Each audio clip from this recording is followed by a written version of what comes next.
on a performance tonight that is deserving of going there. It's not about doing it for anybody. It's not the FA, it's not me, it's not Kevin, it's you.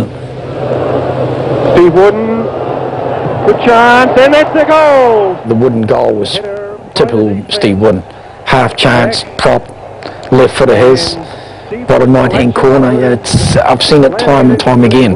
And when we got into half-time, and I remember John saying, everybody calm down, just relax. And he goes, the biggest problem I can see now is if we score again. And we're sort of looking at each other and going, hang on a minute, if we score again, that's 2-0 up. And he said, but the reason I'm saying this is because at 2-0 up, they've got nothing to lose. They will throw the kitchen sink at you after that. They might as well lose by 4 as lose by 2, because it's a one-off game. And he has never been so right in his life. Turner on for Rufer. Rufer with a chance, and that's a great goal! It was a great goal, and it was actually a set move. Not a set player, but a set move. Richard would knock it long, Grant would come on off the line, look for little Nick, and Woody and Winton would run off him. Brilliant. Winton got free and belted it in from, 25 metres, round the top corner. At that time I thought we maybe had that one, believe it or not. I think, man, we've got this. New Zealand is on the 6-yard line. Sustained pressure from China. I think it was an indirect free kick inside the box.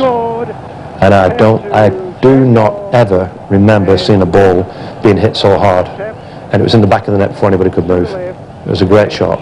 And then at that stage again, it was like, well, we had nothing left. And I decided there and then that we were going to change things at the back. Because I didn't feel that we could have survived half an hour more, but we could get through another 10 minutes. All hands on deck, keep it away, work hard, and can we get over the line? 10 minutes to go. The guys were brilliant, absolutely brilliant. One player who missed the playoff with China was Brian Turner, who was suspended for the match and had to watch the game on television from New Zealand. When it got to 2-0, I was up and down, and I was like a cat on hot bricks, of course, and I thought, gee whiz, we're going to do this. And then when they scored, it was too much for me. I couldn't watch it.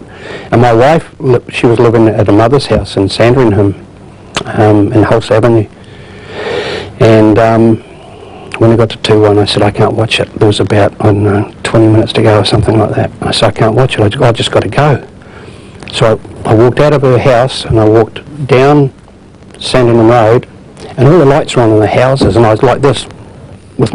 I didn't want to hear anything, I didn't want to see anything, I didn't want to know anything. And I got to Eden Park, and I sort of had a look, and I thought, by the time I get home, the game should just about be over.